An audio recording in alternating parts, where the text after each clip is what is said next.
हम सब जल्दी उठ भी जाते हैं, फिर भी हम सारा दिन लगे रहते हैं। क्यों हमारा काम ख़त्म नहीं होता?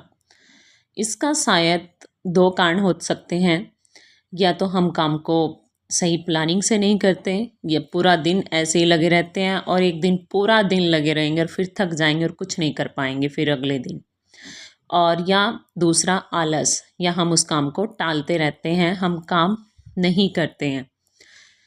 अगर हम प्लानिंग से काम करें और आलस को छोड़ दें तो 24 घंटे हमारे लिए बहुत ज़्यादा हो जाते हैं। हम सिर्फ 3 घंटे में ही अपना काम ख़त्म कर देते हैं। ये सुबह का टाइम है और इस टाइम पे मैं अपनी लगभग सभी सब्जियां जो होती हैं वो बना लेती हूँ। जैसे मैंने आज करेले बनाए हैं, साथ में दाल बनाई है। और उसके बाद जैसे ही हस्बैंड और बेटा ऑफिस चले जाते हैं, स्कूल चले जाते हैं, मैं अपना काम शुरू करती हूँ। आज मुझे ये अपना सोफ़ा कवर है जो वो वॉश करना था। इसके साथ ही मैं इनको इसी कपड़े से साफ़ कर रही हूँ। सोफ़ा कवर का ये फ़ायदा है कि गंदे नहीं होते। इसके साथ मुझे स्लाइड डोर हैं जो ये क्लीन करने थे। अगर इन स्लाइड डोर को हम प्लानिंग के हिसाब से साफ़ करें तो ये अच्छे रहते हैं, वरना ये बिल्कुल गंदे हो जाते हैं। जब मैं इस घर में शिफ्ट हुई थी तो ये स्लाइड डोर कुछ इस तरह के थे, इन पे इतनी मिट्टी थी, लग ही नहीं रहा था ये साफ़ भी हो पाएंगे। पर फिर भी धीरे धीरे ये बिल्कुल साफ़ हो गए। अब लगता भी नहीं है स्लाइड डोर है। कैमरे में तो बिल्कुल ऐसा लग रहा है कि यहाँ पे कुछ है ही नहीं। और देखिए मैंने फिर जो ये सोफ़ा है इनको हटा के अच्छे से यहाँ से क्लीनिंग की, क्योंकि कभी कभी होती है क्लीनिंग। और फिर मॉप किया। पहले मैंने इसी एरिया को क्लीन किया, बाकी सभी एरिया को मैंने बाद में क्लीन किया था। मेरे ये सोफ़ा है जो स्टार्टिंग में दूसरे डिज़ाइन के थे, फिर मैंने इनको मतलब इन पे जो कपड़ा वगैरह है वो दूसरा रिपेयर कराया, यानी कि एक तरह से। और ये अब मुझे काफ़ी अच्छे लगते हैं, क्योंकि वो शादी के टाइम के थे और थोड़े ख़राब से भी हो गए थे तो अजीब लगने लगे थे। तो इसीलिए मैंने इनको रिपेयर कराया और ज़्यादा खर्चा भी नहीं आया। तो आप भी इसी तरह अपने सोफ़े को नया बनवा सकते हैं। यहाँ की ये पूरी क्लीनिंग हो गई थी और काफ़ी अच्छा लग रहा था। ये मैंने मेरा दुपट्टा था एक सूट का पुराना, तो मैंने उससे टेबल कवर बनाया है। ये सिंपल है बिल्कुल, कोई इतना वो नहीं है, पर मुझे बिना कवर के ही अपने सोफ़े ज़्यादा अच्छे लगते हैं। और इसी के साथ मेरा दूसरा काम था किचन की वार्डरोब को क्लीन करना। मैं पूरा किचन एक दिन में क्लीन नहीं करती।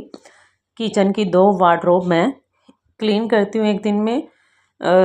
और एक मेरी बड़ी वार्डरोब है, उसे सिर्फ एक ही क्लीन करती हूँ एक दिन में, यानी। तो मुझे आज ये क्लीन करनी थी। और जब ये किचन की सारी मेरी वार्डरोब क्लीन हो जाती है तो एक हफ्ते तक, मेरा एक हफ्ता लगता है लगभग इस किचन को क्लीन करने में। और नेक्स्ट वीक मैं किचन में कोई क्लीनिंग नहीं करती। इस टाइम पे जो मेरा टाइम बचता है मैं दूसरे कामों में लगाती हूँ। तो जैसे मैं इन सबको जो बॉक्सेस है या मेरे कंटेनर हैं, इनको सबको पहले मैं उतार के चेक कर रही थी कि कहीं कोई खाली तो नहीं है, या किसी चीज़ में जो सामान है उसे फिल तो नहीं करना है। ये देखिए इतने गंदे नहीं होते हैं, क्योंकि इनको टाइम टू टाइम हम क्लीन करते रहते हैं। पर फिर भी मैं इनको साफ़ करूँगी। और जब यहाँ से सूख जाएगा अच्छे से, यहाँ पर मैं जो बॉक्सेस को या अपने कंटेनर को दोबारा अच्छे से लगा दूँगी। साथ ही मैंने जो सभी मेरे बॉक्सेस है, क्योंकि स्टील के हैं उनमें दिखता नहीं है, उन पे नाम लिख के रखती हूँ, ताकि मेरे साथ दूसरे जो फैमिली मेम्बर हैं उनको भी समझ आए कि इनमें क्या है। वरना वो सारा सामान बॉक्सेस आगे पीछे कर देंगे और फिर सभी आगे पीछे होने से मुझे ही नहीं क्लियर दिखाई देगा, तो ये पूरी वार्डरोब ख़राब हो जाती है। तो आप भी इसी तरह चाहें तो अपनी किचन क्लीन कर सकते हैं, या आप अगर दूसरा तरीका कोई अपनाते हैं तो आप मुझे प्लीज़ बताएं कमेंट करके, ताकि मैं भी अगर वो सही लगे तो मैं उस हिसाब से अपने काम की प्लानिंग करूँगी। पर ये अभी तक मुझे यही तरीका सबसे अच्छा लगता है, क्योंकि किचन ही हमारी एक ऐसी जगह जहाँ पे सबसे ज़्यादा सामान होता है और उसको सबसे ज़्यादा क्लीन रखना बहुत ज़रूरी है, क्योंकि हम यहीं पर खाना बनाते हैं। और सुबह सुबह जो हमारे पास इतना काम होता है, टाइम कम होता है, अगर किचन ही मैनेज नहीं होगी तो कुछ भी टाइम पे नहीं हो पाएगा। और इसका इम्पैक्ट सबसे ज़्यादा हम पर ही पड़ता है, क्योंकि हमें गुस्सा आता है फिर, क्योंकि कोई काम नहीं होगा टाइम पे, हमें सामान नहीं मिलेगा, तो हमें ऑब्वियस है गुस्सा आएगा। और गुस्सा कहीं ना कहीं कई बार बच्चों पे निकल जाता है, जो एकदम गलत है। इसलिए हमें अपना जो सामान है या किचन का जो भी सामान है वो अच्छे से ऑर्गेनाइज़ करना चाहिए। एटलीस्ट जो सुबह चाहिए वो तो हमारी आंखों के सामने होना ही चाहिए।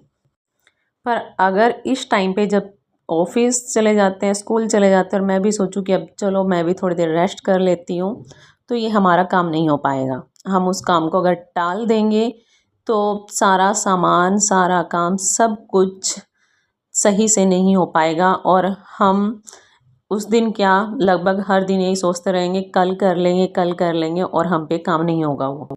इसलिए हमें अपने काम को टालना नहीं है। भले ही हम थोड़ा काम लें पर एटलीस्ट कुछ तो करें। कहते हैं ना कि जैसे हमें हमारे टीचर बोलते थे इंग्लिश का एक ही वर्ड लर्न कर लो तो एक मंथ में कम से कम 30 वर्ड तो आपके लर्न हो जाएंगे। तो वही चीज़ है अपना घर मैनेज करने में भी। कम से कम एक दिन में एक ही जो किचन की एक वार्डरोब है उसी को क्लीन कर लो, महीने में कुछ तो क्लीन होगी। इसलिए हमें आलस को छोड़ना चाहिए और काम तो हमें ही करने हैं, कोई और तो काम नहीं करेगा। जैसे भी हो हमें ही करने हैं, क्योंकि दूसरों की अपनी ड्यूटी होती है, वो अपने काम संभालते हैं। उनके पास भी इतना टाइम नहीं होता। जब हम उनकी हेल्प नहीं कर पाते तो कोई हमारी हेल्प कैसे कर पाएगा। इस चीज़ को भी हमें समझना चाहिए कि सभी बिजी होते हैं अपनी लाइफ में। और ये मेरी दूसरी वार्डरोब है, इसमें जो मुझे अपने ये सभी क्लीन करनी थी। यहाँ पे कैमरा मैं अच्छे से नहीं रख पा रही थी क्योंकि स्पेस कम था, इसलिए मैंने उसे क्लीन कर लिया था। उसके बाद मैं आपको दिखा रही हूँ, यह नीचे की क्रॉकरी है मेरी। और साथ ही मुझे अपना गैस स्टोव क्लीन करना था क्योंकि आज सुबह ही यहाँ पे चाय निकल गई थी और मैंने सोचा अभी इसको अच्छे से क्लीन कर लेती हूँ, क्योंकि सुबह सुबह तो इतना टाइम नहीं हो पाता कि आप एकदम कर ले क्लीन। और ये देखिए अच्छे से क्लीन हो गई। और उसके ये तो मेरा डेली का है, ये डेली साफ़ करना पड़ता है क्योंकि खाना बनाते हैं, बर्तन वगैरह रखते हैं तो काफ़ी कुछ यहाँ गिर जाता है। अगर नहीं करते हैं तो वो गंदा हो जाता है। और उसके बाद मैंने अपने जो बर्तन वगैरह थे वो सब साफ़ किए। और इस तरह से मेरा आज का जो है सुबह का ये रूटीन था, लगभग यही रहता है। कुछ ना कुछ मैं पहले प्लान कर लेती हूँ कि ये मुझे करना है। और ये लंच था मेरा।